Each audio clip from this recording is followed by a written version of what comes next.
November 17ஆம் தேதி ஞாயிற்றுக்கிழமை 1 நிமிட தெளிவான வானிலை அறிக்கை.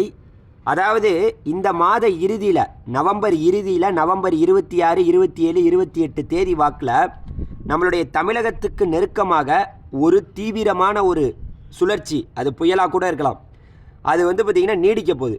இது எங்கே கரையை கடக்க போகுது அப்படிங்கிறது தான் இது வரைக்கும் ஒரு குழப்பமான ஒரு வானிலையாக இருக்குது. தமிழகத்துக்கு தான் வரப்போதா இல்லை ஆந்திராவை நோக்கி போதா அப்படிங்கிறத நம்ம பொறுத்திருந்து பார்க்கணும். ஏன்னா 2 வானிலை படங்கள், ஐரோப்பிய மாடல் காட்டக்கூடிய செய்தி நம்மளுடைய இலங்கைக்கு வடக்கு பகுதி, குறிப்பாக தமிழகத்துக்கு நெருக்கமாக வருவது போல் வானிலை படம் காட்டுது. அதே போல் அமெரிக்கா மாடல் காட்டக்கூடிய செய்தி தொடர்ந்து வடக்கு நோக்கி சென்று ஆந்திராவுக்கு போகிறது போல் காமிக்குது. அதனால் இன்னும் நாள் இருக்குது. நவம்பர் 26க்கு இன்னும் எவ்வளவோ நாள் இருக்குது. இன்றைக்கி தான் தேதி பார்த்திங்கன்னா நவம்பர் 17, இன்னும் 10 நாள் இருக்குது. நம்ம பொறுத்திருந்து பார்ப்போம். இது போன்ற வானிலை செய்திகளை நீங்கள் உடனுக்குடன் தெரிஞ்சுக்கணுன்னா நம்ம சேனலை மறந்துடாமல் நீங்கள் சப்ஸ்கிரைப் பண்ணி